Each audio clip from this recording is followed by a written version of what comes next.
Hello, everyone, and welcome to a brand new episode of the Rise with Love podcast.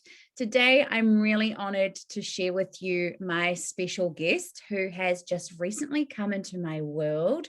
And I truly believe that the universe brings people to you when you're ready for the next step of the journey, when you're ready for the next part of the wisdom. So in this conversation, we're all going to grow together because this topic I really don't know a lot about, but when you meet my special guest, you will see why I have been stalking her and just trying to find out all the things, because she is phenomenal. She's gorgeous. She's genuine. She's down to earth. And whatever she's got, like, I need it in my life. So I'm really, really, really excited to share her with you. And so her name is Jade Miller, and she is a Kundalini activator. I mean, how sensational does that sound? I think we all need a little bit of that. And she also works as an awakening mentor. So I know this is going to be a super delicious conversation. I so can't wait to just see where it unfolds. I thank the universe for bringing Jade into my life. Thank you so much. So this is, without further ado, welcome, Jade. Oh, wow. What an introduction. Thank you so much. It's amazing. Oh my gosh. Like, one of the first things that I really noticed about you that just captivated me was your eyes. And, you know, I work as a spiritual person, you know, intuitive channeler, medium, all the things. So eyes for me are huge. And what I saw in your eyes was a complete reflection of beauty and sensuality and this goddess energy. And I was like, damn, how can I become like you? So for those of you who get to watch the YouTube video, you'll see how gorgeous Jade is. She is a stunner. And I feel that's the inner beauty that just oozes out of you. And for those of you who are listening as the podcast, make sure you go and follow her as soon as we're done with this. So Jade, oh, I feel I'm kind of crushing on you. Does that happen a lot? It's been happening more and more often. Wow, that's so beautiful. That's so much medicine for me to hear. I either really stir people in one direction, or I stir them in a complete other direction. So that's just gorgeous. Thank you. Oh, you're welcome. So I kind of thought Kundalini was just like this energy in your body, but I feel like you're going to take us through the whole unpacking of this. So kind of start us at the beginning. How did your journey begin, and how did you get to become this incredible sensual goddess that you are? Oh, wow. Where to start?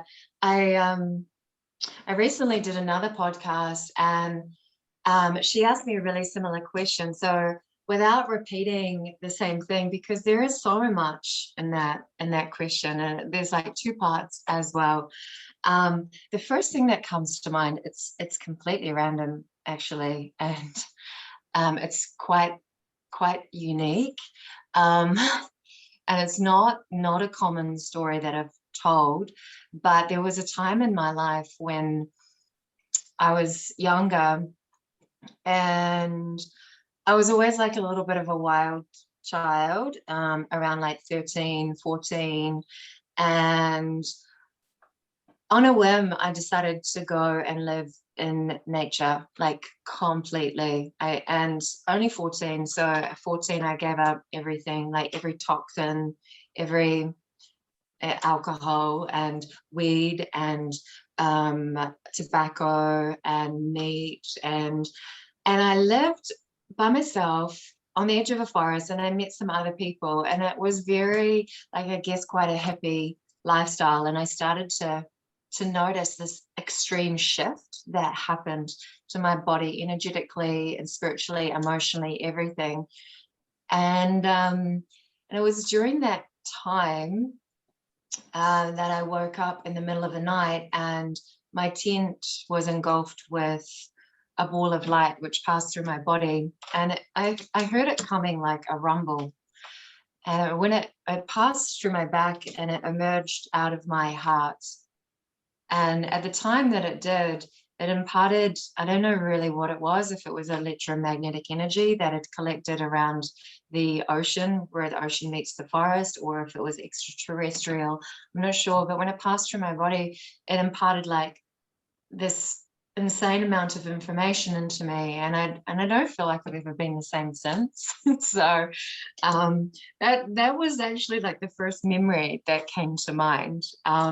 Whether it's got anything to do with Kundalini, I'm not sure, but it was certainly an awakening. And I was around, apologies, I wasn't 14, I was around 17, because I was like drinking and smoking and just being like a typical teenager. So there was somebody with me at the time, and I remember saying to him, do you remember what happened last night? Like, what? And he was like, oh my God, what that, like, what? No words, could not describe. So yeah, that was a really pivotal point in changing my consciousness and my awareness of energy, and the power of purifying my system, and perhaps what I'm here for, which is not an ordinary life, so it seems. I'm like gobsmacked, right? I mean, this kind of stuff is so cool to me. Nothing really phases me. I love, talking everything from the beyond this earth. And I'm just like, kind of like, why haven't I had a light go through my body? Like, I want that experience. It seems like it's really served you so well. And oh my gosh, I want to just, before we like get into all this Kundalini stuff, I'm like, what did your parents think about you going to live in the woods? Yeah, well, my mom, she was, it was, I said, I'm going to go to the South Island and pick fruit, and I'm going to give up my studies in art. And her initial response was like, how you are? No, you're not. You're not going to go and do this. And you're going with who? But I don't know, like parents that grew up in the 80s, like I was born in the 80s. So maybe just a little bit, or maybe she'd just given up on telling me that I couldn't do things because I was going to do them anyway. She knew I was going to go anyway, regardless. And when I returned and I'd completely transformed myself, and gone through all the purification and just living organically and living off the land and bathing in rivers and that, she was like, whatever you've done, well done. I remember her saying to me, I'm so happy, you've changed so much. And it was like medicine for me to go through my own transformational process. No one could tell me what to do. No one could say, this is what's best for you. I was always, quite a rebellious spirit. So yeah, but I'm not sure where that story came out. I think I really do get the feeling that you're unshockable, and you're an open book, and you're just really easy to flow with. But that's just one of my experiences. From there, it really did open up my higher chakras to experience the unseen and spiritual world as well. But Kundalini in itself, it takes you into more embodiment, and you really work with the lower chakras. So my firstborn, I have 2 children. It was an emergency C-section. And in that time, I gained a profound awareness of the fear codes that were running through my body. In this pivotal time when, you're cracked open into a place where as a woman we're put to the test of our ultimate surrender, and I couldn't, and my body clamped down and it shut. And for the first time, this spirited woman that was always like, you can't stop me, I'm going to do it, I'm going to travel the world from age, I'm going to leave the home, I'm going to do it all. Like, I felt, okay, this is something not right here. I'm restricted. I'm bound. My power has been given away to someone else in my most vulnerable moment, and instead of my body functioning properly to birth my child, they're going to have to rush me into surgery and cut me open. And I was aware of chakra energy, and I went into some grief and some unexplainable feelings around that time, and high trauma. It had impacted my nervous system with what I didn't know at the time. And what I discovered later was post-traumatic stress from being in that, that really in high emotion of, shit, this is wrong, something's wrong with Jade. She's, her heart rate's going down, the baby's going to die, let's get her into surgery. And they cut her open, and I'm really a sensitive person, so that blockage by fear was something that I was like, okay, I need to go into this. I need to go right down into this, transmute this, clear this, transform this. This is my soul speaking to me. And it was really a long journey, not a short journey. And that's when I got into things like, I didn't even know it at the time because I was studying. That's when I got into things like clearing ancestral trauma from my body, and the inherited energetics and the inherited conditionings of what had been exposed to that, perhaps my parents or my grandparents weren't even conscious of, but I could feel these blocks in my body. And so my initial way was starting with purification rituals, and naturopathic medicine and nutritional medicine. So I dove into like 6 years of natural sciences and medicines, and and then I became really obsessed with purification, and still I could not get to the core of this feeling in my body, which is like, something's blocked, something's not right. I need to go deeper, I need to go in, I need to really heal myself. And my skin was glowing, my eyes were glowing, everything was getting more. I was really interested in like cellular integrity, and I was designing these detoxification protocols, and I was doing parasite cleanses and candida cleanses, and I was completely sugar-free. I became really like fine-tuned, which was a complete opposite to my life before when I lived in Ibiza, right? So I'd gone the other way now. But yet I still had this feeling in the pit of my stomach, like, what is that? What is this unnameable fear? And when I went down into, and when I started to work with Kundalini, it took me there. It took me finally there to crack open these deep old wounds and make sense of them, and have my dark nights of the soul, and go into the void and go into the darkness and search around and meet myself there, and meet my blockages, which were things like resentment and feeling disempowered, and feeling like I didn't have a voice, and feeling like there was unforgiveness there, and it was clouding me. It was putting me in a victim mode of, I'm having the relationship with you and you're doing that to me, like Kundalini energy just helped me penetrate all of that and come back to what we call in Kundalini is your Satnam. So your Satnam is your truth, and your truth is your power. It's your center point, It's where you cleanse your ego, cleanse your identity. And in Kundalini, we believe that in truth, we're pure energy. And so as that pure energy, when you really feel into that, that we're connected to everyone. And as cliche as that sounds, we are all a conglomeration of the same fabric, just expressing ourselves in our own form and our own incarnation. So it was a real journey, and there's obviously a particular process for it. There's particular methods and movements and vibrational medicine, using your own voice to activate or unlock yourself, and repetition. Repetition is also a big key in Kundalini. The body locks as well.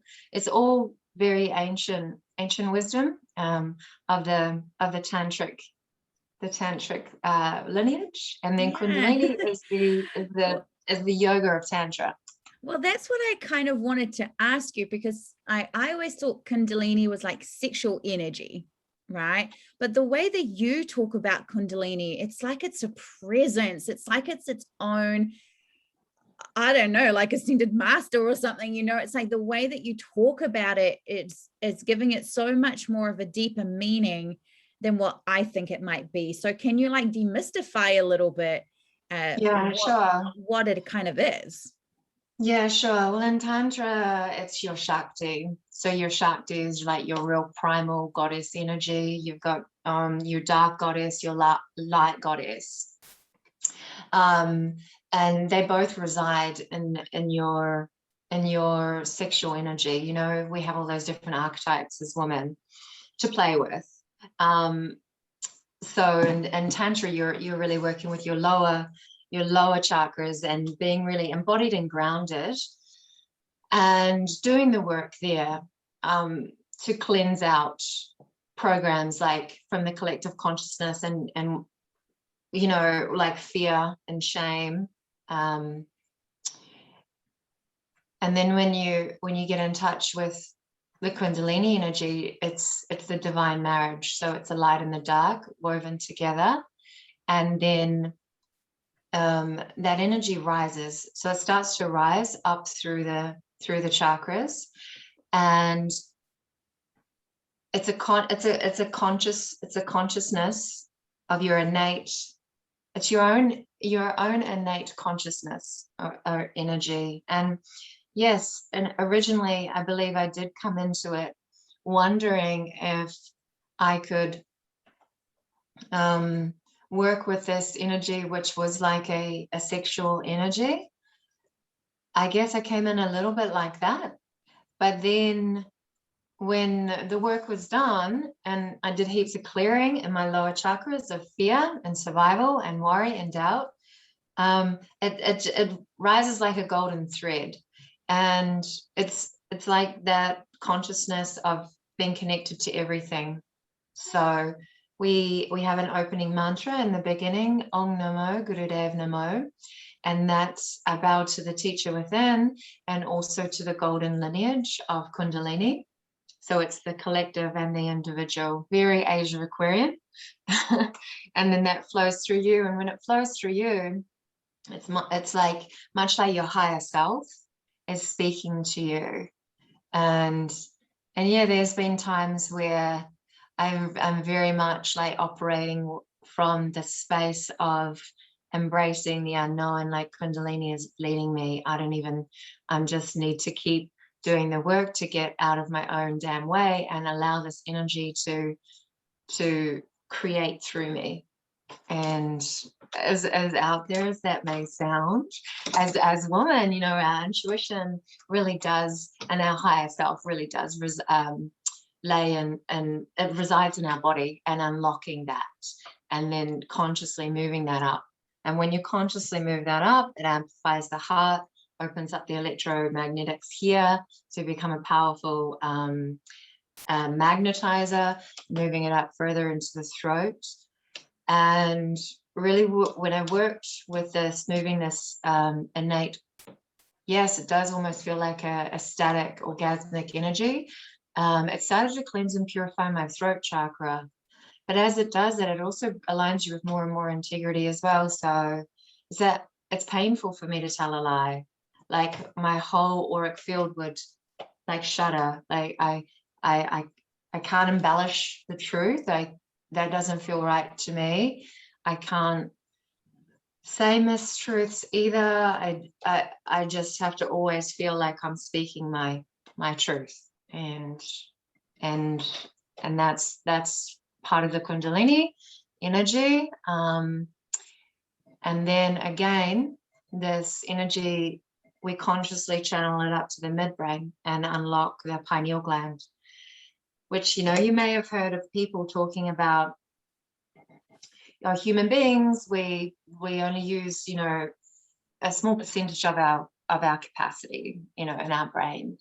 And it's not something that you can try to force to use another part of your brain. It's one of the keys of Mullaband and consciously channeling the energy up, is it unlocks the pineal gland and the secretions. And so then you can go into like an altered state of awareness and different dimensions. And that's when, you know, you're really purifying your body to become this instrument of, just a finely tuned instrument.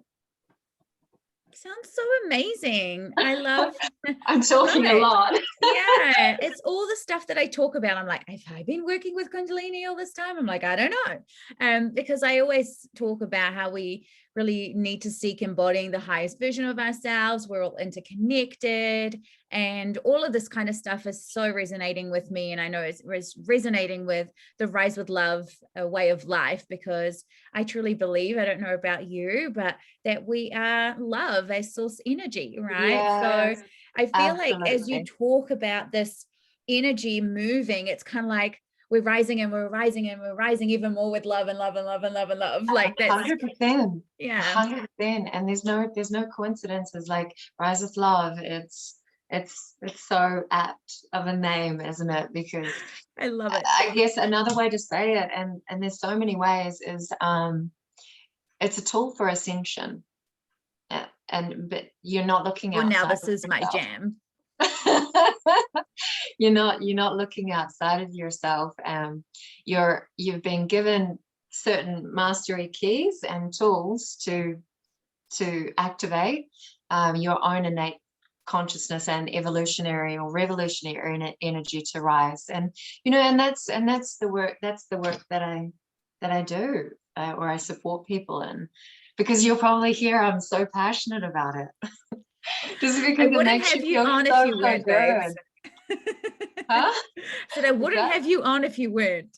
Now, you talk a lot about working with the lower chakras, and in all the work that I've done with women, I predominantly work with women. Of course, I don't exclude men. They come for sessions and what have you, and part of my programs. But with women, our lower chakras always tend to be the ones that are out of balance. And you said, you know, that's a lot of the work that you do. So what have you kind of found as some of the collective consciousness that has women trapped in these lower chakras and balances? I don't even know if that's how you would frame that, but I think you know what I mean. What are some of the practices or some of the tools? No, what are some of the typical collective consciousness trauma that's housed in those lower chakras that are keeping women trapped? Yeah, okay, right. Well, the first one that comes to mind is really obvious. It's fear. And fear has so many different individual components, because, you know, fear is like a blanket word, but the individual will feel certain details of fear which another person won't. So based on their own experiences. And a lower chakra, or every chakra or energy vortex, has two different paths to it. So a lower expression and a higher expression. And so when you balance in and clear and work with the negative expressions, you know, the more expanded that energy seems to become. So for women, I would say fear, and inside that there may be things like not enoughness, and shame, and really, or coming into purifying this space is when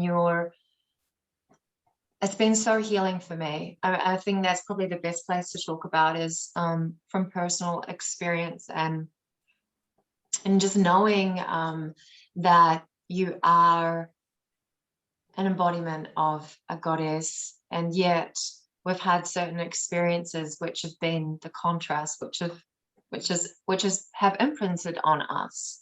You know, we weren't taught how to, maybe as young children or blossoming teenagers, on how sacred sexuality really is and how sacred that energy is. And I see it everywhere now. So much information is flowing about sacred sexuality, and there's a lot in that, and a lot of experiences, and worry, fear, doubt, shame get stored in a woman's sacral, which is where our sustainable energy, our fertile energy, is where you unlock your Kundalini. It's working there first. I always say to women, our confidence comes from our core. And I always kind of imagine, men, their confidence comes from their upper body, right? Whereas that's probably why we hold our weight in our abdomen. We have a lot of, those kinds of issues, is because that chakra does tend to be quite blocked. And do you feel that the way to kind of unblock that is working? I imagine I know the answer is working with this Kundalini energy. Yeah, it's interesting. A few years ago, I was having a conversation with my body and around about, why don't you know? I know you know yourself, but how could you know yourself more? And I know you've got this potential energy, but how come it's not bloomed? And I was having this conversation with my body, and the answer I got back was, your power isn't activated. You don't know your true power. And I think collectively there's a lot of perhaps confusion around what our true power is, and it's based in externals or achievements or qualifications. And when I started to work physically with my core, that's where things always seem to start with me, is working physically. Then my energetics and my awareness and my actualization becoming self-actualized gets activated. So yeah, I work to purify my solar plexus a lot, and then from there, because you're right, women's heart chakras are naturally big. They're naturally wide open. Some of our throat chakras is open and closed. Sometimes you can feel little blockages in it, especially when we do the vibrational medicine to sound. You can feel it catching and lifting things out as well. Whereas men, they have a naturally strong base, and so they're sturdy like a triangle, So therefore they're a lot more grounded, and so for me, and everyone's unique. So often before I work with somebody, I'll do a chakra scan, either remotely or in present, or locally, and I'll feel where their imbalances are, and then we can customize a practice to that. So in my journey, I needed to really work with my solar plexus and strengthening that core, activating those muscles, and therefore that just really helped purify ego, self, identity, and still I work with this. It's a continued process of shedding. So this is why you often see one of the symbolisms is the snake, because they transform. It's one of the reasons anyway. That's probably a whole other topic.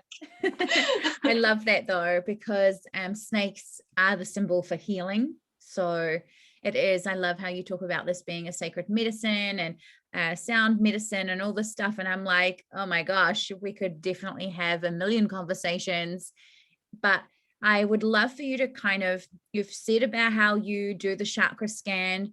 How do you actually work with people? Like, do you help them to tune into their own Kundalini? Like I see, one of the things that you love, your mission is, of course, to awaken women to their Kundalini energy to support them through the stages of their awakening. So like unpack that for us. Like I want my Kundalini awoken. So like Yeah, let's do it. sure.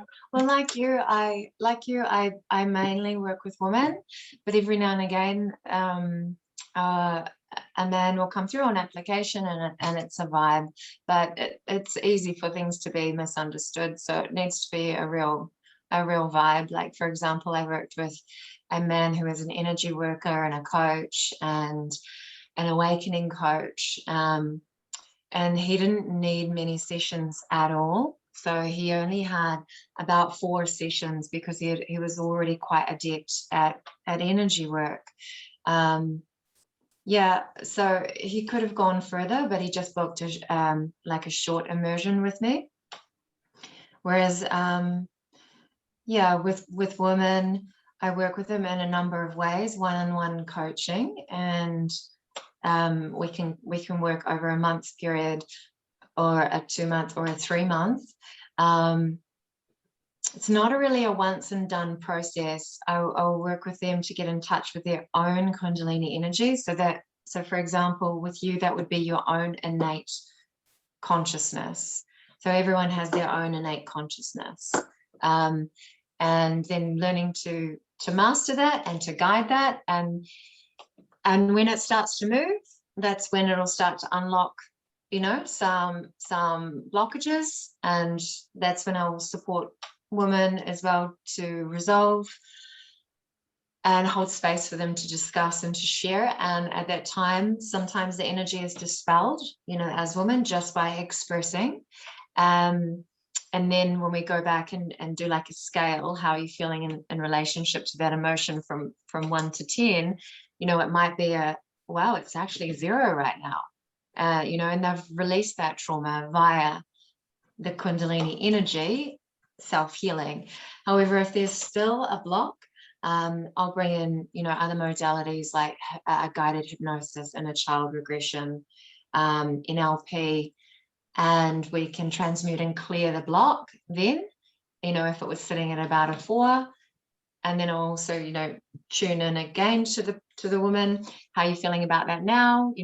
What is it sitting on scale of 0 to 10? And if it's down to a 1 or a 0, then that's perfect. We can move on. But as you know, it's one thing to activate and awaken and get this powerful energy flowing through people, but then it does need to become embodied and integrated. And as much as it rises in your ascension, it's also important to descend as well. So that people aren't left in the suspended state of, I have insomnia now and I'm processing my whole childhood all night long because I'm so lit up, So I always work with balance, the sun and the moon, the masculine, the feminine. So guiding it up, but then guiding it back down again in the process. And however long it takes somebody to activate their Kundalini, it will really be based on what blockages reside in their chakras, or what densities or energies they have to shift and move. And then honestly, some of the most beautiful Kundalini experiences and rises that I've had not been on the mat, have been walking, and the sunlight will hit your face, and then this like wave of euphoria will just like engulf through my body and activate every cell, and I'll just feel like I'm in this place of pure bliss. And that can be like, or a song will come on after I've been doing the breath work, doing the kriyas, doing the work. It's like the Indians used to call this the warrior yoga. So you get in there, you get in there and you're cleansing out your body, and then you move through life, and things just start activating and flowing and magnetizing into you as well. You just move into that place of trust and love, more and more love. And I don't want to sound flippant about people's traumatic experiences, but I in my awareness and my understanding is that inside every pain we can find power, and inside every trauma we can find an experience to transmute into wisdom. And this is, the duality of this existence, the contrast of this existence. Yeah. The difference is, do we sit with that and hang on to that and like hunch over our shoulders with that, or do we work with that and clear that and transform that? So that's what I guide or mentor women through as well. Yeah, it's kind of like moving from victim consciousness to empowered consciousness, right? And 100%. it feels so beautiful. I want to kind of ask a cheeky question, because I'm like, why not ask? But it's not going to be what you think it is. But I'm like, can activating your Kundalini, because I know that a lot of women are searching for the perfect partner, or they're in jobs that they don't like and they're not earning the money that they want and all that kind of stuff. So I've kind of got two questions. Is kind of like, can Kundalini make you attract a man that is, or a woman, not judging, a man or woman that is more for your highest good? And can it help you to manifest lots and lots of money? And in short, the answer is yes to both. Another one of the names of Kundalini is the yoga of manifestation, or the yoga of law of attraction. And there's really specific reasons for this. We have certain mantras which will clear and purify you from receiving, because in truth, we are already abundant, we're already 100% prosperous, and we're receiving all the time. The universe is, or life is in it. It never ever switches off. It is always sending to you at every single second everything that you desire. But in our fields, we have these like little armors and little walls. You might have lived in a city and you might have put like things around you. Things aren't safe here. So when we dissolve them and we open and we become more masterful with okay, I'm just allowing in higher frequencies. What is higher frequencies? Higher frequencies is abundance and love. So yes to that, because love and abundance is part of the same frequency. But I've also found that you become more of a match for what is exactly for you. So, again, your own innate evolutionary consciousness. What's a match exactly for you is a different match for me. So my match could be to work with hundreds and hundreds of people, or it could be a match to work with just a few in a sacred container. It's what's a match for my energy. So I feel like when it comes to a partner, yeah, it's a biggie. like my energy just kicks out 99% of what's not a match for me, and will only let in what's a full match for me. So yes, there's the sexually liberated sensual energy running through me, but it's sacred as well. It's not to just disperse and go, here you go, here you go, here you go.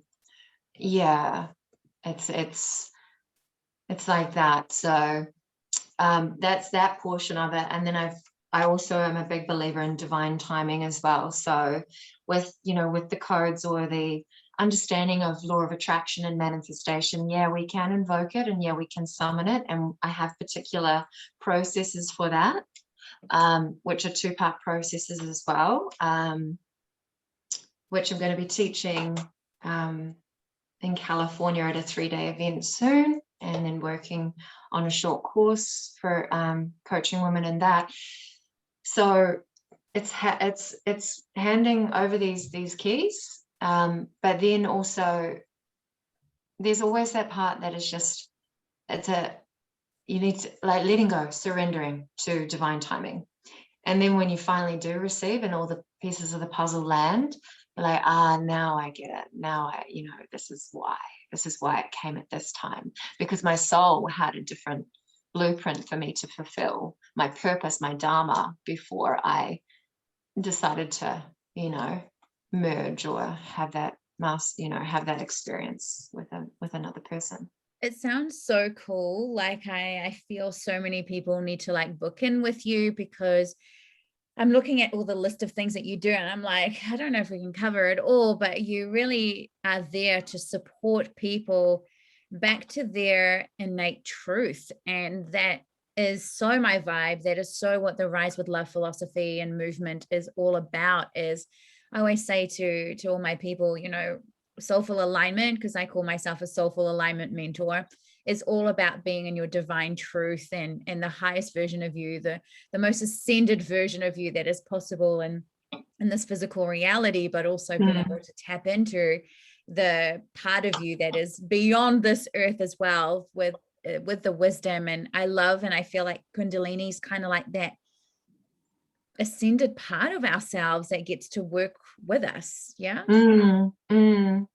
Yeah, I love that. That soul alignment is absolute key, and just breaking through all of the illusions and the mental noise, and just really coming back to that sovereignty and that power.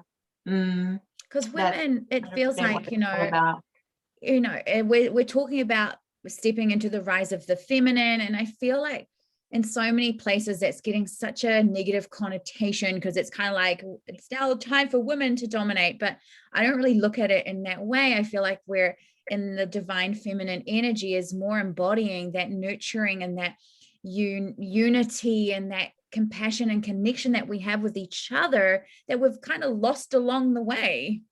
Well, women have a very expanded heart chakra, and when they are in their divine feminine, they're living through their heart. So there's nothing to fear there, is there? If they're living through love. But that's what people do fear. Oh, it makes me laugh. Why is that right? It sounds silly when you say it out loud, but it really seems to me, Jade, that you allow women to reclaim their power. And I feel that is so important, because so many women have kind of lost touch with themselves. And I deal a lot with women who have the children have kind of grown up, they've been a stay-at-home mom, and now they're like, I don't know what to do with my life. Like, I don't know who I am. I don't know what my purpose is.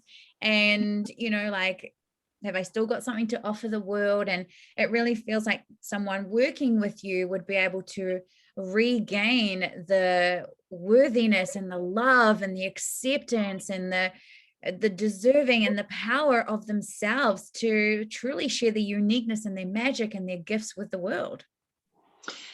Yeah, well, what you described there was the feeling of absence and the void, and I believe that the children have fulfilled their soul contract to impart on the mother all of the gifts that they came to share with her, and now they're complete, and she's complete, and it's time for her next journey. So in Kundalini and going into these embodiment practices, it will activate her creativity, regulate her hormonal balance, because it's something that Kundalini does, is it helps all of the endocrine secretions to balance and to become more of a medicine in our glandular system. And that's important for older women as well. But when you awaken your creativity, I mean, isn't that just divine to have an awoken creative flow? Some of the women that I work with, totally reactivated her childhood dream of becoming an artist, and now she's in the Taranaki arts trail and having exhibitions called the Divine Feminine, and it's just been amazing to watch her bloom. And I've seen another woman become really activated as a coach, an online coach and a local coach, and so much so that she's just going next level, and she manifested her dream home, and she now supports her partner. Her creativity is just through the roof. And so is mine as well. That's why it's important to remain balanced. I love that. Jade, I want to kind of ask you if you could maybe share with us like a little practical tool for us to kind of feel our Kundalini in this moment? Like, is there something that we could kind of do that kind of makes us go, oh, that's what that energy is, for when we dive working with our Kundalini deeper? Like, is there a certain breath that we could do, or is there like, I don't know.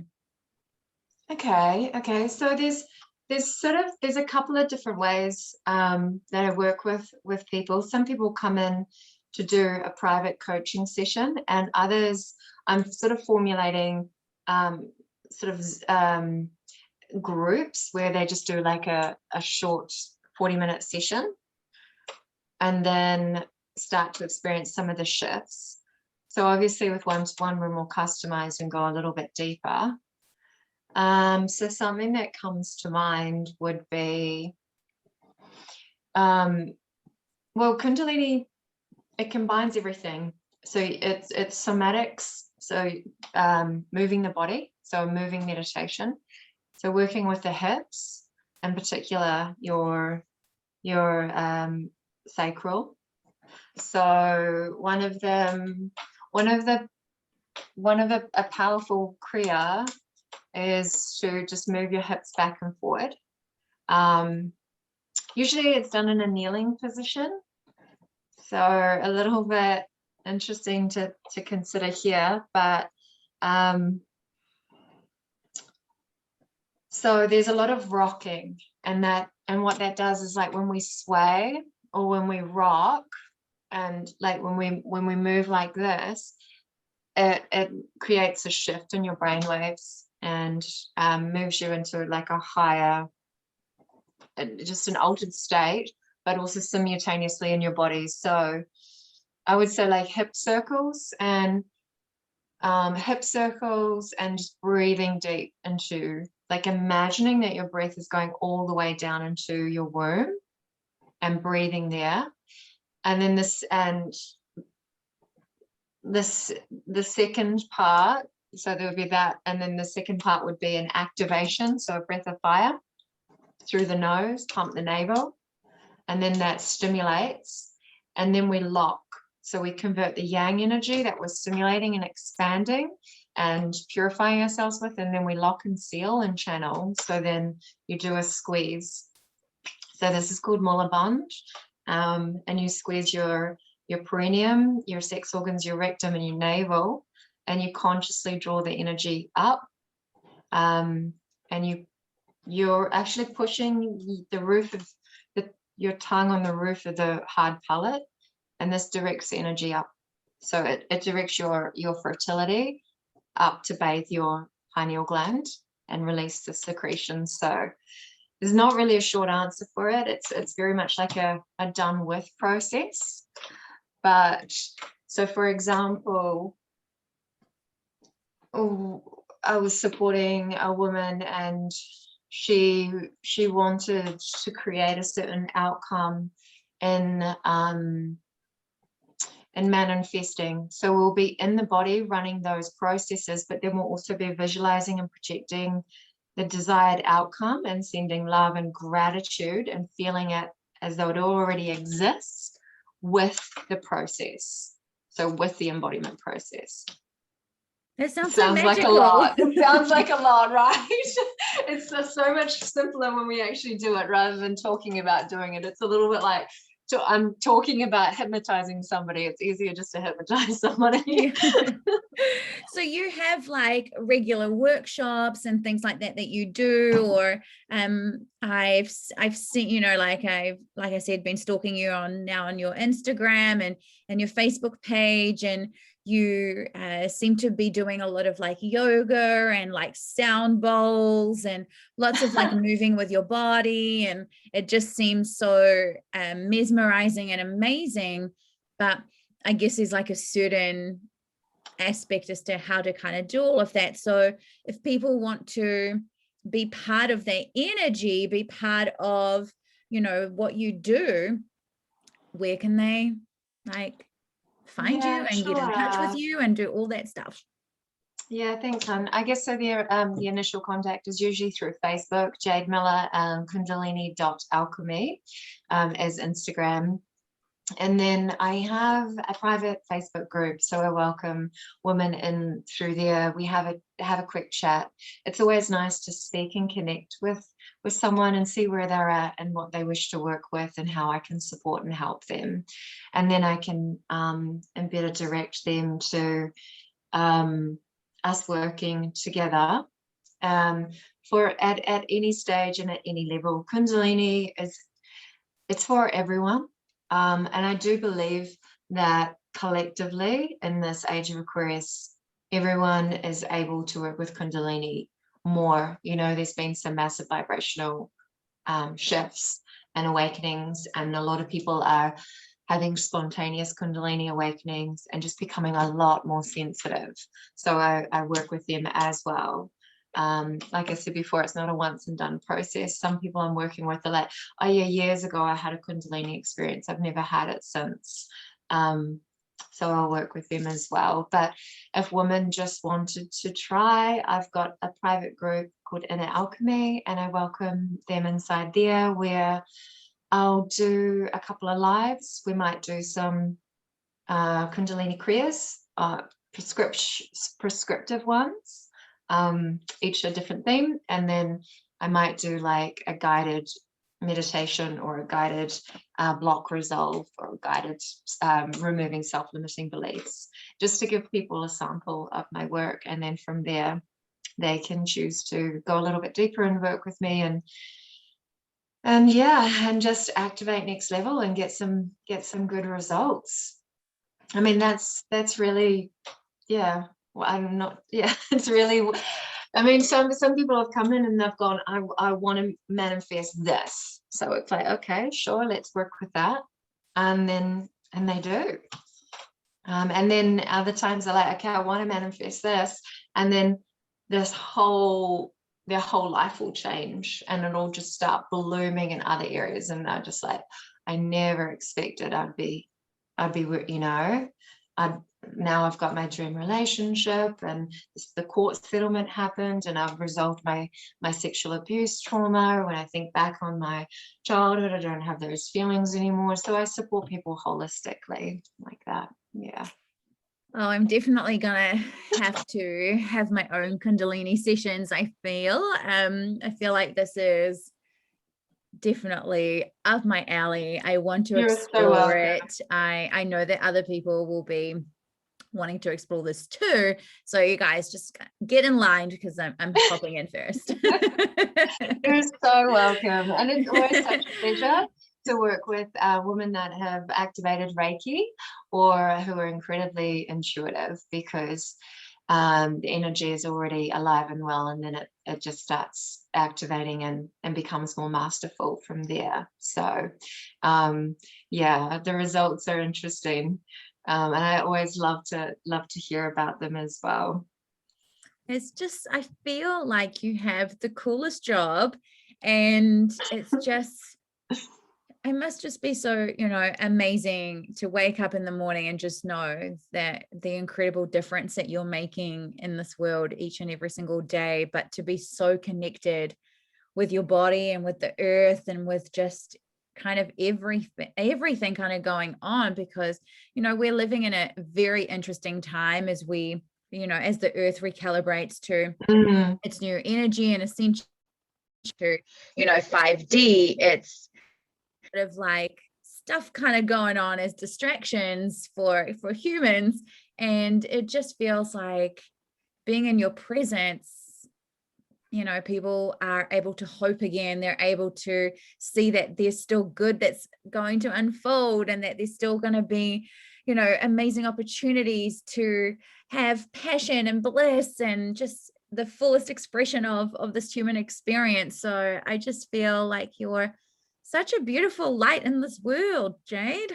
Don't get me wrong. I'm very aware of all of everything that's going on, and the corruption and the greed and the hierarchies, and quite possibly every single conspiracy theory is true, but I'm a big believer. Oh, we might need to do another podcast episode on that. I'm a big believer on just coming back to love and building rather than putting my energy to building the new rather than fighting the old. And you know, when you do any sort of protocol of detoxification, because I'm a naturopath, you focus on a crowding out effect, and a crowding out effect is always to build up so much goodness that it crowds out, you know, and squashes and, you know, makes that redundant, you know, the bad bacteria. So same thing, the micro and the macro, same thing with us as well. I feel like it's interesting, and I listen to it all, and then I'm like, nah, just stay in your own lane, create your own reality. We've got this. You totally do. I feel that too. And it's interesting because, you know, part of my mission is when I was setting my intention for 2021, you know, December 31st, I should say. And I was like, okay, what's this year all about? My soul said to me, you have to awaken 1 million people. And I'm like, 1 million people? Like, that just sounds so like many. And I am on this deep mission to truly awaken people to their truth and their magnificence and their power, and there's this greatness that is them. And I feel like you're one of these tools that is here to support people to do that so beautifully, so authentically, so in integrity and in sovereignty. And I hope everyone gets to experience your magic and your medicine and your wisdom, because you truly, you know, I don't say this lightly, you are such an asset to humanity. And I'm so glad that this light that happened in your tent at that point back in the forest happened to you, because it feels like it's truly empowered you to take this to the next level. And now's the right time. People are hungry. People are needing to rise into their understanding of love. And I feel you do that. So is there anything else you want to share with us, babes? It's really about clearing away all of that bullshit. Yeah, I mean, I'm an Aquarius myself, Aquarius sun, Aquarius moon, so I'm all for the new earth.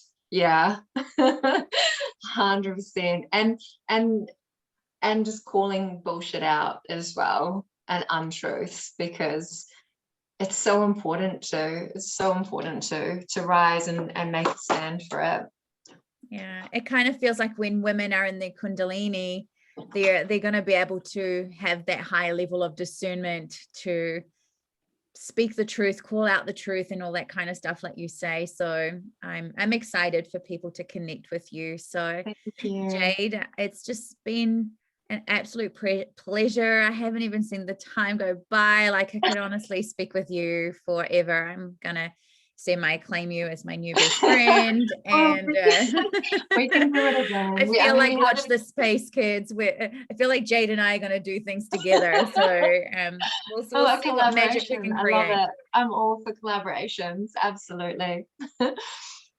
So, babes, and to everyone listening, right? It's so liberating to have women truly step into this notion of rising with love. And I really hope that you'll play with your Kundalini, that you create with your Kundalini, that you just feel that embodiment of that Kundalini. And Jade Miller, it's just been so delicious speaking to you. And I really believe you are the true embodiment of what it means to rise with love. So thank you for sharing your message and your story and this incredible light that you share with the world. Thank you so much. It's been an absolute pleasure to speak with you and to share with you the work that I do. And you speak about it being just like, I'm speechless right now. No, I do absolutely love what I do, and I'm 100% here for other people. Yes. Oh, it's so beautiful. So everyone, make sure that you give this podcast episode so much love. Make sure that you are sharing it on all the things, tagging Jade and myself, so that, you know, more and more people can receive the sacred medicine, the sacred knowledge, and be empowered with their own Kundalini. And we just can't wait to just see where your journey goes, because of course the most wonderful things will unfold for you when you embark on the journey to rise with love. And remember that you are a gift to the world, and together we awaken, together we align, and together we ascend. So from Jade and myself, we send you so much love. Satnam. Bye, everyone.